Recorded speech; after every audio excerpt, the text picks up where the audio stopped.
السلام علیکم ورحمۃ اللہ وبرکاتہ۔ نحمدہ ونصلی علی رسولہ الکریم، الصلاۃ والسلام علی سید الانبیاء والمرسلین وعلی آلہ وصحابہ اجمعین، اما بعد فاعوذ باللہ من الشیطان الرجیم، بسم اللہ الرحمن الرحیم۔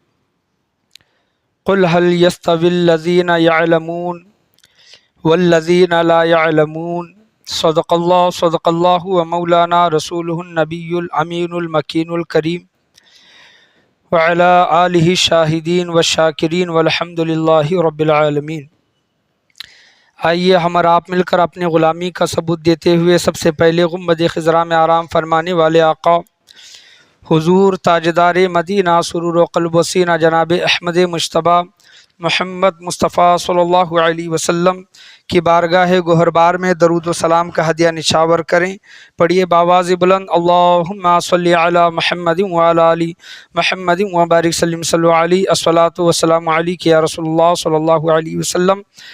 لوگ ہیں کافی ہیں لیکن آواز نہیں آ رہی ہے، اور ایک مرتبہ نبی اور آل نبی کی بارگاہ میں درود و سلام کا ہدیہ نچھاور کریں۔ اللہم صلی علی محمد وعلی آل محمد وبارک سلم صلی علیہ، الصلاۃ والسلام علیک یا رسول اللہ صلی اللہ تعالیٰ علیہ وسلم۔ ایک گزارش ہے کہ کم سے کم آپ بیان میں کچھ بات اچھی لگے یا پھر تعجب کی بات لگے تو سبحان اللہ، ماشاء اللہ یا پھر اللہ اکبر اگر آپ کہہ نہیں سکتے تو کم سے کم میں نے شروع میں سلام کیا تو کم سے کم سلام کا جواب دینے کی کوشش کریں، کیونکہ سلام کرنا سنت ہے لیکن اس کا جواب دینا واجب ہے۔ اور جب درود شریف پڑھنے کے لیے بولا گیا ہے تو کم سے کم اتنی بلند آواز میں تو پڑھے کہ کم سے کم خود کو تو سنائی دے، اور مجھے بھی ایسا نہ لگے کہ میں خالی مسجد میں بیان کر رہا ہوں۔ یعنی 8-10 لوگ 15-20 لوگ اگر بیٹھے ہیں تب بھی بیان میں شروع کرتا ہوں، 5 لوگ بھی اگر بیٹھے ہیں تب بھی میں بیان شروع کرتا ہوں، اور وہ لوگ اور ہیں جو بار بار یہ کہتے ہیں کہ بولیے سبحان اللہ، ہاتھ اٹھا کر بولیے سبحان اللہ، دونوں ہاتھ اٹھا کر بولیے ماشاء اللہ۔ تو میں یہ تو نہیں کہتا کبھی اپنے بیان میں، ہاں لیکن کبھی کبھار آپ کو بات کوئی اچھی لگے، حدیث کوئی پسند آئے، یا پھر کوئی خوف والی بات ہے، اللہ تبارک و تعالیٰ کے عذاب والی بات ہے تو اللہ اکبر کہہ دیا کریں، کوئی بات اچھی لگے تو سبحان اللہ یا پھر ماشاء اللہ کہہ دیا کریں۔ یہ ہم بیٹھے ہیں، میں تقریر کر رہا ہوں، آپ سن رہے ہیں، تو دونوں کا اس میں کام کرنا ضروری ہے، اور مجھے بھی لگنا چاہیے کہ ہاں بابا آپ کو میری بات کچھ سمجھ میں آ رہی ہے، کچھ بات اچھی لگ رہی ہے، ذہن میں جا رہی ہے، یہ چیزیں ضروری ہیں۔ تو آج کا ویڈیو نمبر 8 ہے، آپ کے سوالات کے جوابات میں مختصر وقت ہے، اس وجہ سے جو ضروری مسئلے مسائل ہیں جن کا معلوم ہونا ہمارے لیے ضروری ہے، اس وجہ سے یہ 8واں جمعہ ہے جو میں آپ کے سوالات کے جوابات ویڈیو نمبر 8 کچھ سوالات لے کر آپ کے سامنے میں بیان کرتا ہوں، اس کے جوابات دینے کی کوشش کرتا ہوں، مسئلے مسائل بیان کرنے کی میں کوشش کرتا ہوں۔ اور دیکھیں کہ جس کے پاس مسئلے مسائل کا علم ہے، مسئلے مسائل جن کو معلوم ہے اور جن کو قرآن اور حدیث کا علم ہے، تو اللہ تبارک و تعالیٰ ان لوگوں کے متعلق 23واں پارہ ہے اور 15واں رکوع ہے۔ اللہ تبارک و تعالیٰ قرآن مجید فرقان حمید میں ارشاد فرماتا ہے، اعوذ باللہ من الشیطان الرجیم، قل هل يستوي الذین یعلمون والذین لا یعلمون۔ یعنی اللہ تبارک و تعالیٰ قرآن مجید فرقان حمید میں ارشاد فرما رہا ہے کہ اے حبیب کریم صلی اللہ علیہ وسلم ان سے کہہ دیجئے، قل هل يستوي الذین یعلمون والذین لا یعلمون، کیا جاننے والے اور نہ جاننے والے برابر ہو سکتے ہیں؟ یعنی کیا علم رکھنے والے اور علم نہ رکھنے والے کبھی برابر ہو سکتے ہیں؟ تو بے شک کبھی بھی علم رکھنے والے اور علم نہ رکھنے والے، جاننے والے اور نہ جاننے والے کبھی بھی برابر نہیں ہو سکتے۔ اللہ تبارک و تعالیٰ نے قرآن مجید فرقان حمید میں ہی دونوں کا فرق بیان کر دیا، یعنی عالم اور جاہل کبھی بھی برابر نہیں ہو سکتے۔ تو علم کا حاصل کرنا یہ ہمارے لیے ضروری ہے۔ کسی بزرگ سے کسی ایک شخص نے سوال کیا، میں یہ بول چکا ہوں لیکن علم کے متعلق اس وجہ سے بیان کر رہا ہوں، کسی بزرگ سے ایک شخص نے سوال کیا کہ آپ کے نزدیک علم کی کیا اہمیت ہے؟ آپ کے نزدیک علم کی کیا اہمیت ہے؟ تو اس بزرگ نے کہا کہ اگر مجھے پتہ چل جائے کہ میرے زندگی کے صرف 1 ہفتہ باقی ہے مجھے پتہ چل جائے کہ میری زندگی کا اگر صرف ایک ہفتہ باقی ہے، ایک ہفتے کے بعد میں مرنے والا ہوں، تو میں وہ ایک ہفتہ بھی علم سیکھنے میں لگا دوں گا۔ سبحان اللہ، یہ اس بزرگ نے کہا، یعنی جو علم کی اہمیت کو جو جاننے والے تھے وہ بخوبی یہ سمجھتے تھے کہ علم کی اہمیت کیا ہے، اور اللہ تبارک و تعالیٰ کے نزدیک بھی علم والے بہتر ہیں، یاد رکھیں۔ کیونکہ اللہ تبارک و تعالیٰ نے قرآن مجید فرقان حمید میں جب اپنے قرآن کی جب ابتدا کی تو کہا کہ اقرا، یعنی پڑھیے، یعنی اللہ تبارک و تعالیٰ کو پڑھنے والوں کو یا پھر پڑھانے والوں کو اللہ تبارک و تعالیٰ بہت پسند فرماتا ہے۔ اور یہ حضور صلی اللہ علیہ وسلم کی حدیث ہے کہ تم میں بہترین شخص وہ ہے زمین پر، تم میں بہترین شخص وہ ہے جو قرآن کو سیکھے اور سکھائے۔ قرآن کو سیکھنے والے بھی بہتر ہیں، قرآن کو سکھانے والے بھی بہتر ہیں، ان کا مقام و مرتبہ اللہ تبارک و تعالیٰ کے نزدیک بہت بڑا ہے۔ یہاں صرف قرآن کو سیکھنا اور سکھانا نہیں ہے، قرآن کا اصل پیغام، مطلب وہ معانی لوگوں کو سمجھانا یہ بھی ضروری ہے۔ جیسے کہ میں نے آپ کے سامنے ایک چھوٹی آیت آپ کے سامنے پڑھی، قُلْ هَلْ يَسْتَوِي الَّذِينَ يَعْلَمُونَ وَالَّذِينَ لَا يَعْلَمُونَ، اے حبیب آپ فرما دیجئے، آپ کہہ دیجئے کیا علم والے بے علم والے، بغیر علم والے کیا برابر ہو سکتے ہیں؟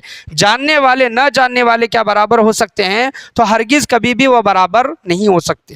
تو علم کا حاصل کرنا بہت ضروری ہے، یاد رکھیں۔ میں آپ کے سامنے ایک موٹا مثال آپ کے سامنے میں پیش کروں، یاد رکھیں۔ اگر کوئی ایک انسان کسی جگہ پر بیٹھ کر کوئی ایک مسئلہ سیکھتا ہے اور ایک دوسرا انسان اسی جگہ پر 1000 نفل نماز پڑھتا ہے، 1000 رکعت نفل نماز پڑھتا ہے، تو 1000 نفل نماز رکعت 1000 رکعت نفل نماز پڑھنے سے بھی کئی گنا بہتر ایک مسئلے کا سیکھنا ہے، ایک مسئلے کا سیکھنا ہے۔ کیونکہ جب وہ مسئلہ ایک سیکھ جاتا ہے تو وہ خود بھی عمل کرتا ہے اور ان مسئلوں کو، ان معلومات کو، اس علم کو دوسرے لوگوں تک پہنچانے کی کوشش کرتا ہے۔ اسی وجہ سے بزرگان دین فرماتے ہیں، حضور صلی اللہ علیہ وسلم کی بھی حدیث ہے کہ ایک عالم 1000 عابدوں سے بہتر ہے، بھاری ہے۔ 1000 عابدوں سے یعنی عبادت کرنے والوں سے بھاری ہے، ان پر بھاری ہے، ان سے بہتر ہے ایک عالم کی مثال۔ اور وہ بھی سست عالم کی مثال بیان کی ہے، چست نہیں، یعنی چست عالم کے معنی کیا؟ چست عالم کس کو کہتے ہیں؟ جو اپنا علم لوگوں تک پہنچاتا ہے، اس کو چست عالم کہتے ہیں۔ ایک سست عالم اس کو کہتے ہیں کہ اس کے پاس علم تو ہے لیکن وہ لوگوں تک نہیں پہنچا رہا۔ ایسے عالم کے متعلق، سست عالم کے متعلق بیان کیا گیا ہے کہ وہ 1000 عابدوں پر بھاری ہے، وہ 1000 عابدوں سے بہتر ہے۔ تو علم ہمارے نزدیک کتنا اہمیت کا حامل ہے، کتنا اہمیت رکھتا ہے، یاد رکھیں کہ علم حاصل کریں، چاہے وہ دین کا علم ہو، چاہے وہ دنیا کا علم ہو۔ ایسا نہیں ہے کہ صرف دین کا ہی علم حاصل کرنا ہے، ایسا نہیں ہے کہ صرف دنیا کا ہی علم حاصل کرنا ہے۔ آج کا زمانہ ایسا زمانہ ہے کہ آپ کے پاس دین کا علم ہونا بھی ضروری ہے، دین کا علم، اور آپ کے پاس دنیا کا بھی علم ہونا بہت ضروری ہے۔ لیکن بہت ایسے کم لوگ ہیں جو دنیا کے علم پر نظر رکھتے ہیں، اس کو فوقیت دیتے ہیں، اس کی اہمیت ان کے نزدیک ہے دنیا کا علم، لیکن دین کا علم کہاں تک ہے؟ صرف قرآن تک۔ یعنی ہمارا بچہ قرآن لیا، قرآن کو مکمل کیا، بس اس کا کام ہو گیا، اب تم کالج کرو یا پھر کچھ کام سیکھو وغیرہ وغیرہ۔ یعنی آگے کا جو معاملہ ہے کہ قرآن تو اب تم پڑھنا سیکھ گئے ہو، لیکن قرآن میں اللہ تبارک و تعالیٰ نے کیا فرمایا ہے وہ بھی جاننا ضروری ہے۔ صرف ایک عالم ہی کی ذمہ داری نہیں، ایک حافظ ہی کی ذمہ داری نہیں، صرف ایک مفتی ہی کی ذمہ داری نہیں، صرف ایک پیر ہی کی ذمہ داری نہیں کہ وہ قرآن کو سمجھے، بلکہ ہر ایک شخص جو کلمہ پڑھنے والا ہے، ہر ایک کی ذمہ داری ہے کہ وہ قرآن کو سمجھے، قرآن کو سیکھے، قرآن کے بتائے ہوئے احکامات پر عمل کریں۔ قرآن نے جن چیزوں کو حلال کہا ہے ان کو حلال جانے، قرآن نے جن کو حرام کہا ہے ان کو حرام جانے، حدیث کا علم رکھے۔ یہ بہت ضروری ہے، یہ بہت ضروری ہے۔ تو آج چند مسئلے مسائل میں آپ کے سامنے بیان کروں گا، اور آپ یاد رکھیں کہ اگر آپ آج کے جمعہ میں اس بیان میں اگر آپ کو 4 مسئلے بھی اگر معلوم ہوتے ہیں، پہلے سے اگر کوئی جانتا ہے تو الگ بات ہے، لیکن یاد رکھیں کہ اگر کوئی 4 مسئلے بھی اگر کوئی جانتا ہے، سوالات کے جوابات جانتا ہے، تو اس نے بہت بڑا خزانہ اس نے حاصل کیا، یاد رکھیں۔ کیونکہ علم خزانہ ہے، اس کے متعلق بولا گیا ہے، علم خزانہ ہے، اس کو آپ جتنا بانٹو گے اتنا بڑھتا جائے گا۔ علم کبھی چوری نہیں ہو سکتا، علم ایسا خزانہ ہے کہ کبھی چوری نہیں ہو سکتا۔ علم آپ جتنا بانٹنے کی کوشش کریں گے، آپ کے علم میں اتنا اضافہ، آپ کے خزانے میں اتنا اضافہ ہوتا جائے گا۔ تو آج کا جو میرا پہلا جو سوال ہے، جو مسئلہ ہے، میں بول چکا ہوں لیکن یہ ریکارڈ ہو رہا ہے، اس وجہ سے میں ان 2 سوالات کو ریپیٹ کر رہا ہوں. بہت سال پہلے میں وہ بول چکا ہوں کہ جب جمعہ کے خطبے کی جب اذان ہوتی ہے، یہ مسئلہ یاد رکھیں اچھے سے، یہ ریکارڈ ہو رہا ہے، دوسرے لوگوں تک بھی پہنچے گا، لیکن آپ بھی یاد رکھیں کہ جمعہ کا جو خطبہ جب دینا جب شروع کرتے ہیں، اس سے پہلے جب اذان دیتے ہیں، وہ اذان بھی خطبے میں شامل ہے، وہ اذان بھی خطبے کی اذان بھی خطبے میں شامل ہے. جب وہ اذان شروع ہو جائے تو آپ یعنی خطبے میں کیا ہے کہ خاموش رہنا، خطبے کے آداب میں سے کیا ہے، خطبے کے شرط میں سے کیا ہے، جب جمعہ کا خطبہ شروع ہو جائے، جمعہ کا خطبہ واجب ہے، اس وجہ سے جمعہ کی نماز سے پہلے وہ خطبہ دیا جاتا ہے. لیکن عیدین کا خطبہ ایسا نہیں ہے، عیدین کی نماز ہونے کے بعد، یعنی عید اور رمضان عید، بقرعید عید کی نماز ہونے کے بعد وہ خطبہ دیا جاتا ہے، وہ سنت ہے. لیکن جمعہ کا جو خطبہ ہے وہ واجب ہے. اگر آپ جمعہ کا خطبہ نہیں دیں گے اور ایسے ہی جمعہ کی نماز کھڑا کریں گے تو آپ کی نماز نہیں ہوگی، کیونکہ وہ واجب ہے. اور عید کے جو خطبہ ہے، اگر آپ نے نماز پڑھی اور نماز پڑھنے کے بعد آپ خطبہ نہیں سنے، آپ گھر چلے گئے، آپ کی نماز ہو گئی. یہ جمعہ کا جو خطبہ ہے وہ واجب ہے، واجب میں سے ہے. تو جب جمعہ کا جب خطبہ شروع ہوتا ہے اور اس سے پہلے جب اذان دی جاتی ہے تو اذان میں اشہد ان محمد رسول اللہ جب بولا جاتا ہے، اشہد ان محمد رسول اللہ، ہم اہل سنت والجماعت کے نزدیک ہم انگوٹھا چومتے ہیں، تعظیماً محبتاً ہم انگوٹھا چومتے ہیں. علماء کرام بیان کرتے ہیں کہ جب اذان شروع ہو خطبے کی، جب خاص کر کے صرف خطبے کی اذان کے متعلق بولا جا رہا ہے، جب خطبے کی اذان جب شروع ہو تو اشہد ان محمد رسول اللہ پر انگوٹھا نہیں چومنا چاہیے. انگوٹھا اس وقت چومنے سے منع کیا گیا ہے. اور جب خطبہ سننے کے لیے بیٹھے تو خطبے کے آداب میں سے ہے کہ آپ 2 زانو ہو کر بیٹھیں. کیا ہو کر بیٹھیں؟ مانڈی ڈال کر نہیں، 2 زانو ہو کر بیٹھیں. 2 زانو جس طرح ہم بیٹھتے ہیں نماز میں، 2 زانو ہو کر بیٹھنا ضروری ہے. ہاں اگر کسی کی مجبوری ہے، کسی کے پیر میں تکلیف ہے، گھٹنے میں تکلیف ہے، وہ 2 زانو ہو کر نہیں بیٹھ سکتا تو ان کو اجازت ہے کہ آپ جس طرح سہولت کے حساب سے آپ کو جیسے بیٹھنے میں آرام لگتا ہے آپ اس طرح بیٹھے. لیکن جو جوان ہیں، جو ہٹے کٹے ہیں، ان کے لیے ضروری ہے کہ خطبے کے وقت 2 زانو ہو کر بیٹھیں. اور آپ دیکھیں، کبھی بھی غور کریں، میں جب اپنا بیان جب ختم کرتا ہوں، خطبہ جب شروع کرنا ہوتا ہے تو میں یہ کہتا ہوں کہ 2 زانو ہو کر ادب کے ساتھ خطبہ سماعت فرمائیں، 2 زانو ہو کر بیٹھیں. میں یہ ہمیشہ یہ بات میں بولتا ہوں، اس کو کتنے لوگ سمجھتے ہیں یا پھر کتنے لوگ اس پر عمل کرتے ہیں یہ تو نہیں جانتا، لیکن بولنا میرا کام ہے، کیونکہ خطبہ جب شروع ہو رہا ہے تو 2 زانو ہو کر بیٹھنا ضروری ہے. کسی کا عذر ہے، کسی کو تکلیف ہے تو وہ جس طرح چاہے بیٹھ سکتا ہے. اور خطبے کے دوران جب جمعہ کا خطبہ جب شروع ہو رہا ہے تو نگاہ اوپر اٹھا کر دیکھنے کا بھی حکم نہیں ہے. نگاہ اٹھا کر یعنی ادھر ادھر دیکھتے ہیں کوئی لوگ، یا پھر آزو بازو دیکھتے ہیں، یا پھر جو خطبہ پڑھ رہا ہے اس کو دیکھتے ہیں، نہیں، آپ نگاہ نیچے رکھیں گے، خطبے کو ادب کے ساتھ سماعت فرمائیں گے. یہ خطبے کے آداب میں سے ہیں اور علماء کرام نے بیان کیا ہے کہ خطبے کی یہ تعظیم ہے. اور خطبے کے متعلق اور بہت سی چیزیں آئی ہیں، میں جمعہ کی فضیلت کے متعلق بیان میں یہ بول چکا ہوں، میں ان چیزوں کو ریپیٹ نہیں کروں گا. آپ حتی الامکان کوشش کریں کہ آپ جمعہ کے بیان میں نہیں آتے، بہت سے لوگ جمعہ کے بیان میں نہیں آتے، ابھی آ رہی ہیں، تو کم سے کم خطبے کے پہلے تو مسجد میں پہنچنے کی کوشش کریں. کیونکہ ایک بات میں پھر ریپیٹ کروں گا، جمعہ کی فضیلت میں بیان کر چکا ہوں، یاد رکھیں کہ مسجد کے گیٹ پر، دروازے پر فرشتے جمعہ کے دن رکے رہتے ہیں، اور جو لوگ آ رہی ہیں ان کا نام اپنے رجسٹر میں لکھتے رہتے ہیں. جو انسان اندر آیا اس کا نام انہوں نے لکھ دیا. اور جمعہ کی ایک سب سے بڑی فضیلت یاد رکھے کہ جمعہ کے دن جو سب سے پہلے آیا تو اس کی فضیلت، اس کا ثواب یہ ہے کہ جو سب سے پہلے جمعہ کے دن آتا ہے گویا ایسا ہے اس نے ایک اونٹ ذبح کیا. جو دوسرے نمبر پر آتا ہے، جو دوسرا آتا ہے تو گویا ایسے ہے کہ اس نے ایک کوئی بڑا جانور ذبح کیا، گائے یا پھر بھینس. یا تیسرا جب آتا ہے تو گویا اس نے ایسے ہے کہ بھیڑ یا پھر بکرا اس نے ذبح کیا. پھر وہ آہستہ آہستہ وہ ثواب کم ہوتے ہوتے ہوتے مرغی کے انڈے تک آتا ہے. تو حتی الامکان کوشش کریں کہ جمعہ کا ایک وقت ملتا ہے، ہم آپ کو روز تو آنے کے لیے نہیں کہتے، جمعہ کا ایک عید کا دن ہے تو کم سے کم جمعہ کے دن تو آپ جلد از جلد مسجدوں میں پہنچنے کی کوشش کریں اور بیان جو ہوتے ہیں اس کو سماعت کرنے کی کوشش کریں، کیونکہ وہ اصلاحی بیان کیا جاتا ہے، مسئلے مسائل علم کے متعلق بیان کرنے کی کوشش کی جاتی ہے۔ تو کیا ہوتا ہے کہ جب امام صاحب جب جمعہ کا جب خطبہ شروع کرتے ہیں، جمعہ کا جب خطبہ شروع کرتے ہیں، حدیثوں میں آیا ہے کہ فرشتے اپنا رجسٹر بند کرتے ہیں، فرشتے اپنا رجسٹر بند کرتے ہیں اور فرشتے بھی امام صاحب کا خطبہ سننا شروع کرتے ہیں۔ تو گویا ہوا کیا کہ خطبے کے بعد جو انسان مسجد کے اندر داخل ہو رہا ہے تو وہ فرشتوں کے رجسٹر میں اس کا نام نہیں ہے۔ جمعہ کا ثواب تو اس کو ملے گا، جمعہ کی نماز تو اس کی ہو جائے گی، ایسا نہیں ہے کہ اس نے خطبہ نہیں سنا یا پھر آدھا خطبہ سنا تو نماز نہیں ہوگی، ایسا نہیں ہے، نماز تو ہو گئی، لیکن فرشتوں کے رجسٹر میں جمعہ کی حاضری جو لگتی ہے اور جن جن لوگوں کا نام جمعہ کی فہرست میں حاضری میں آتا ہے ان انسانوں کا نام خطبہ شروع ہونے کے بعد جو آتے ہیں ان کا نام اس رجسٹر میں نہیں آتا۔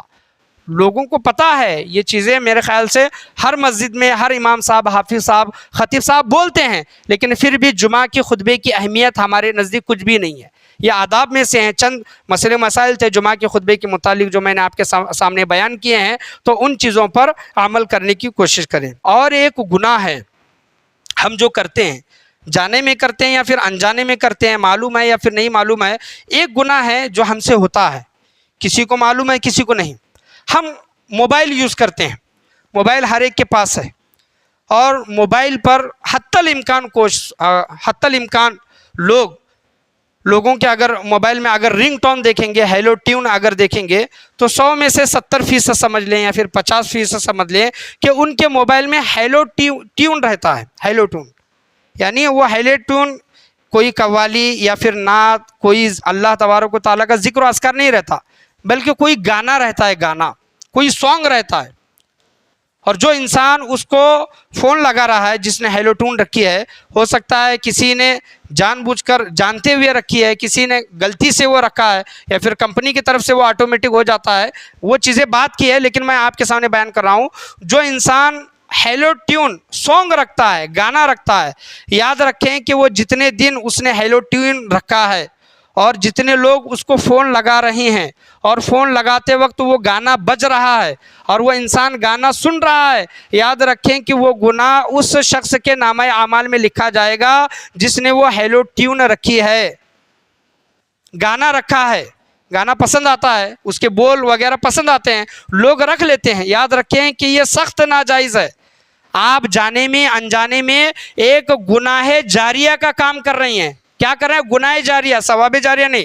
یعنی آپ نماز تو پڑھ رہے ہیں، آپ اللہ اکبر کر کے نماز پڑھ رہے ہیں، آپ کے نامہ اعمال میں نماز کا ثواب لکھا جا رہا ہے، اسی وقت آپ کے موبائل پر ایک رنگ بجی، کسی کا فون آیا اور وہاں پر کوئی بیٹھا آپ کے موبائل میں وہ گانے سن رہا ہے، وہ گانے سننے کی وجہ سے آپ کے نامہ اعمال میں نماز کے وقت ہی میں آپ کے نامہ اعمال میں گناہ لکھے جا رہے ہیں، آپ کو پتہ تک ہی نہیں، معلوم ہی نہیں کہ میرے نامہ اعمال میں کتنے گناہ لکھے جا رہے ہیں، کتنے نیکیاں لکھی جا رہی ہیں۔ تو جانے میں انجانے میں ہم کیا کرتے ہیں؟ موبائل پر ہیلو ٹیون رکھتے ہیں اور ایسے گانے رکھتے ہیں جن کا سننا حرام ہے۔